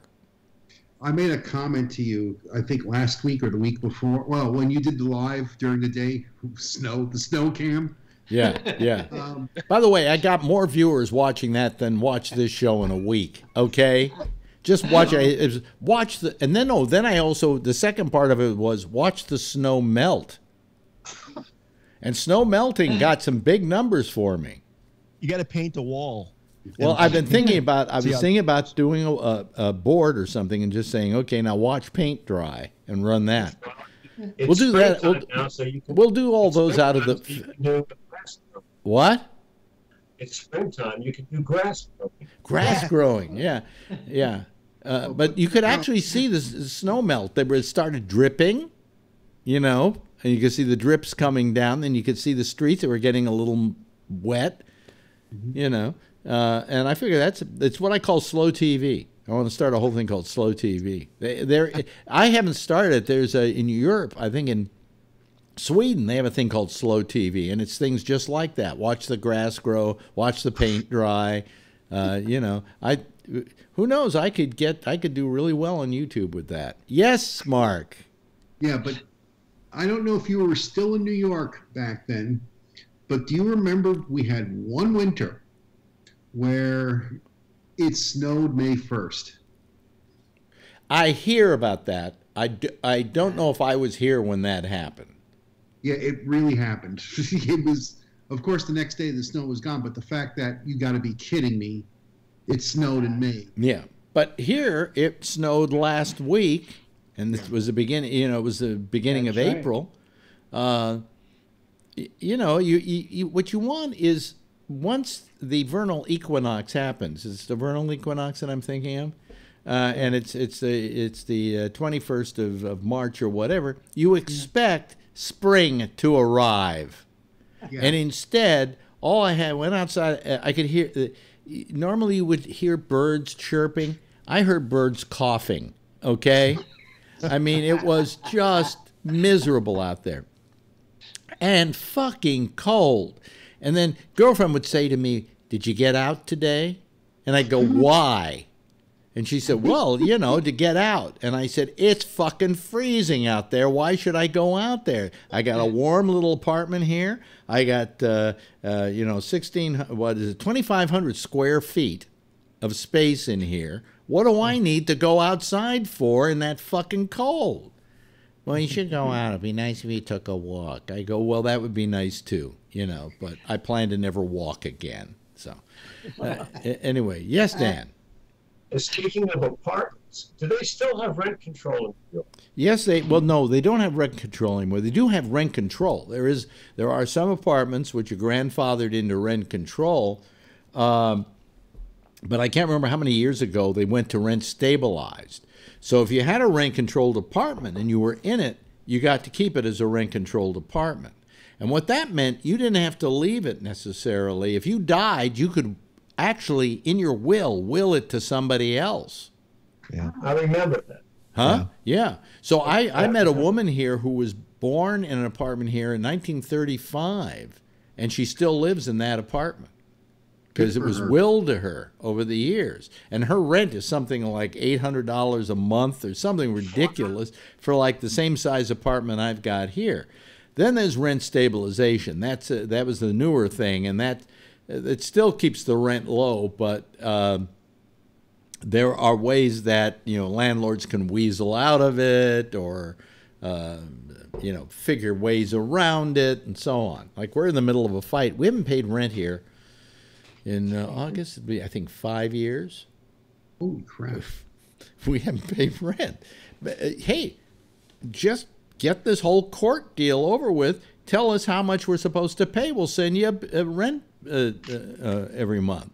But until then, I don't have a lease with anybody, and I don't have, I don't know what the rent's going to be. What, I send the rent to, midair? I have nowhere where to send it. So just tell me when you guys stop fighting about all of this, how much I'm going to owe every month, and I'll send you a check. And Who's tell me fighting? what, huh? Who are the parties that are fighting? Well, here's what happened. This is a very simple. It's not a simple story. We rented this apartment from a guy who said, "Hey, you want to rent it?" I said, "How much?" And we paid $4,200 a month. Okay, all right, it's fine with us. $4,200 a month. All of a sudden, about 3 years in, he gets a thing saying, "Notice to cure." You have some people you're leasing your apartment out to, or you're subletting your apartment out to, and you haven't lived in that apartment in so many years, and we want you to get out of there unless you get rid of them. So one thing led to another, and we said, we're not going anywhere, and we went and got ourselves a good lawyer, and what it turns out is this guy we didn't sublet this apartment. We signed a lease for this apartment. He signed as a landlord.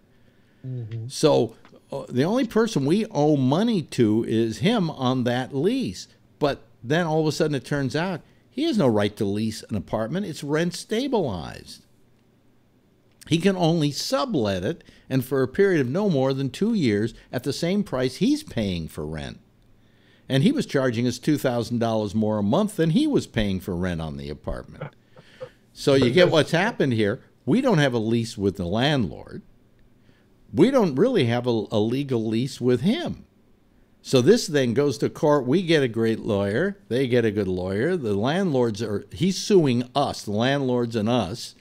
And it's just been going around and around. And we're sitting around with our finger up our ass for 5 years. We would have been happy to settle it in 6 months. But no, this thing has been dragging on like forever. And that's the situation we're in. And we feel that we should pay about $1,500 a month for this apartment because that's what it would be rent stabilized. And we want the apartment in our name because we are actually the residents of this apartment. We're here, but we're squatters, basically, until they decide how they're going to solve the problem. And, we never signed a lease to the landlord, so we don't owe anybody money, but we're willing to start paying as soon as you can figure out who we send a check to and how much it's going to be.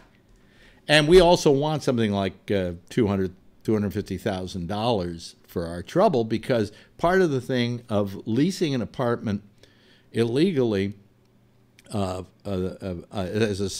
isn't a sublet, saying it's a lease, and when it should be a sublet, what we get is the difference between what he was paying and what we were paying trebled. Okay? And I figured that out once to come to, if he were to get his rent lowered to what his effective rent would be and get money back, we could get $400,000 in all of this, but I don't see that we're going to get that. If you find a judge that's going to award you trouble damages. Yeah. Huh? If you find a judge. No, you will. It's specific in the law that if it's what's called illusory tenancy, and if you engage in it, you owe treble damages to the parties that you aggrieved. So it goes on and on and on and on. And we paid rent. We paid $50,000 in insurance, in lawyers' fees. So it's been about $1,000 a month. So, what the hell? But that's what we've been going through. And this just goes on and on and on. And Huh? Is your insurance company okay with this? I have no... What insurance company?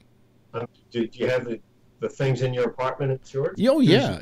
We have homeowners insurance, of course, if anything goes wrong in the apartment. But that's on the stuff that's here. So you have squatters insurance? I have squatters insurance, yeah. No, but the thing is, what I think about is, and this is what worries me, is that, okay, so we have a way of paying for it. She has, Marjorie owns an apartment, and so she has home equity she can get out of that we're using to pay the lawyers with, and we're paying that back. And, we have the wherewithal to see out this whole process. But what about people who don't? Somebody who gets screwed just like we got screwed, and they can't afford to pay a lawyer the kind of money we're paying, and to have the landlord stalling the process, and this other guy stalling the process, and having it just crawl through the court for 5 years. What about those people who can't afford that? What happens to them? And shouldn't, huh? Welcome to America. I mean, that's true. Welcome to America. You don't have the money.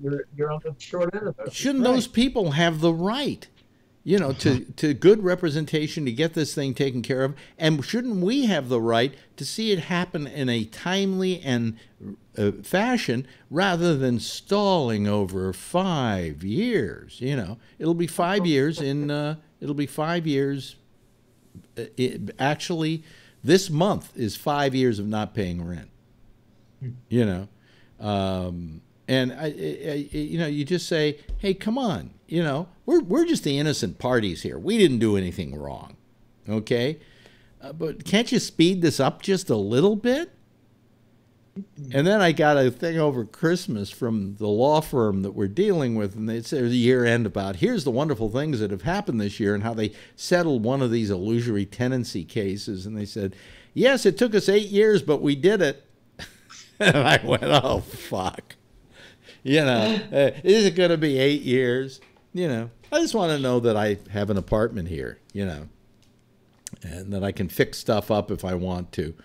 But I have a tendency not to because, Who knows if I'm going to, I know we'll be here. I know we're going to prevail, but it's just when, you know.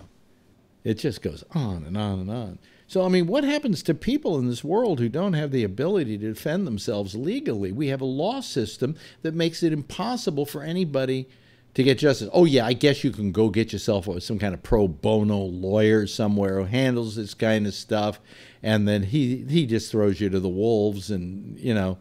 They end up broke and they end up homeless.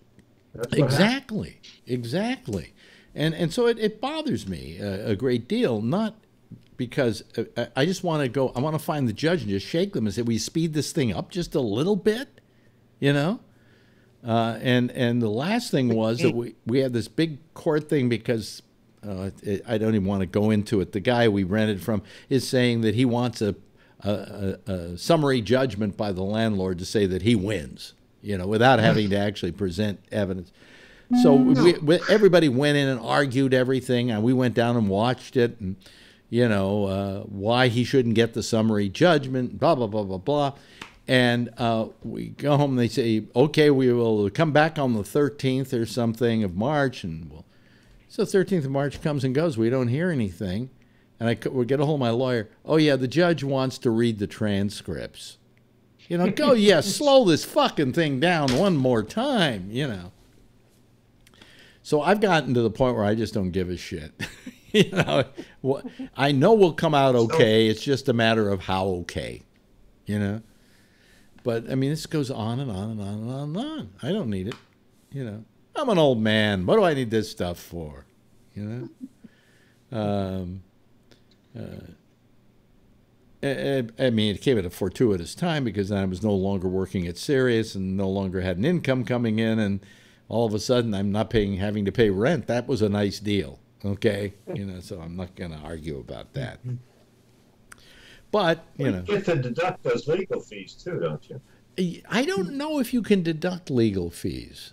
In some circumstances you can. I'm trying to remember. There are certain circumstances where you can, but I don't think you can in something like this. Especially, and if you get awarded I was asking my business manager, well, what if we win and we get a nice settlement, like say $300,000? He says, oh, you have to pay taxes on that. Yeah. Of course. But it's a settlement. It's a settlement for my troubles, okay? Shouldn't that be tax-free? No. You know, so, I mean, even if I win this thing, I lose, you know, so. Well, you don't win as much. You don't win as much. Uncle Sam should have to pay part of your court costs if you don't win then. You know something? You got a good point there, you know? Well, he is, but you're paying the judge's salary. Yeah. And you know, and then let's say I get a big settlement from this guy, okay? What's to say I'm ever going to be able to collect it? That's the next problem. Go collect it. More lawyers. Huh? Like OJ. More lawyers. More lawyers. Like OJ. The Goldman family never collected anything. Right. Right. That's right. Spent all that money and collected nothing. There are a lot of ways to hide your money. I mean, like this guy who had so-called leased us the apartment and signed on as landlord. He bought a new house. Maybe it's in his wife's name, not in his name. So, you know, sneak out of it that way, you know? I mean, it's just that first thing, you got to win. Second thing is you got to collect. And that's a lot harder. As I say, ask the Goldmans. It's a good example, very good example. Although I think he should be allowed to keep his Heisman Trophy, okay? You know. No matter what happens to me, I'm keeping my Emmys, okay? You know. Especially the sports one. Especially the sports one. I'm so proud of the sports Emmy. You know, people have asked me to give up that sports Emmy, saying, how could you possibly win a sports Emmy? I won it fair and square, motherfuckers. Right. And I'm not giving it back because I always used to like to go, seriously, I just like to go to the sports department and say, hey, you want me to go do a show for you? He said, but you don't know anything about sports. I said, no, but I have a sports Emmy. You're an Emmy Award-winning Emmy Award-winning sportscaster. Yeah, that's right. Yeah, and I also have another Emmy for performing, so I'm Emmy Award-winning Alex Bennett. Do you know how many people have Emmys in this world? Between the local Emmys and the national Emmys, these things are a dime a fucking dozen. All right. I'm surprised mine are still all in one piece. I've gone to people's homes where their Emmys fell apart, you know, and you can't say that about the Oscars. The Oscars are solid. I don't know if you've ever held an Oscar. I have, and they're solid. Damn it, you could kill somebody with an Oscar. All right, but the Emmys are built in such a way that they have so many different places they can break off, you know, that you got to put it in a case and just leave it there. And even at one TV station, I saw they had a bunch of local Emmys in a case, and they had just fallen apart sitting in the fucking case. I want an Oscar. That's the difference in commitment between television and and movies. Mm-hmm.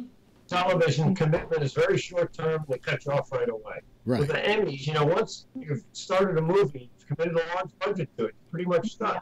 Yeah, you know? yeah. So I'm saying, so the Oscars represent the movie part, but the Emmys are the TV. Yeah, I love how they have these various, you know, statues. The one for SAG after him, the SAG Awards, is I think it's a statue of a guy holding a happy face and a sad face or something. Now, you know, come on, I don't that the arms will fall off. You know, I mean, it doesn't work. Now the BAFTAs in England have a happy face and a sad face, but it's like a mask right on the trophy, so there's nothing to fall apart there. But you know, yes, Jeff. My daughter and her husband, I think between both of them, they have 8 of them that they've won awards. I mean, won awards. Yeah, for the same kind of thing. Not Emmys. Emmys? Emmys, yeah. They've won how many? 8. Are they national or local? No, they're most in Boston. Yeah, that's local. Yeah, they're smaller. But they're Emmys. They're Emmys. Small ones and big ones, I don't know. When I went to one of the Emmy award shows that I won at, there was one guy, I can't remember what his name was, but if I said it Tom, because he's from the Bay Area, I'd probably know the name. The guy won 8 awards that night. 8 of them. And as the ceremonies are over, he's got all of them at the table, and he's trying to lift them all. And he looks at people around him and says, "Can somebody help me get these to the car?" And we all looked at him and went, "Fuck you." Get a shopping cart. Yeah, go get a shopping bag or something. Yes, Tom. Well, by the way, speaking of the Screen Actors Guild, just reminded me of an obituary I just saw today. If you'd like a visit from the Crypt Keeper, but a man named Eugene Francis died at the age of 100, and he was noted for appearing in the East Side Kids, which was preceded the Bowery Boys. The Bowery Boys, and I guess it was later the Dead End Kids. Yeah. Well, no. First, they were the Dead End Kids. Dead End Kids, and then it was the East Side, and then East Side Kids, and then it was the Bowery Boys. Yeah. Or was it? Yeah. He was in 1985. He was elected a founding board member of the Screen Actors Guild Foundation, and he served for 33 years as a board member, including a stint as treasurer until his death. Wow. Yeah. There's Mr. Obituary there. He always puts on his Facebook page everybody that dies. Well, it's actually my Twitter. Is your Twitter? And my Twitter, everything I post on my Twitter, it ends up on the Facebook. But if you want to follow me on Twitter, it's at Tom Yamaguchi, and you can get a link to this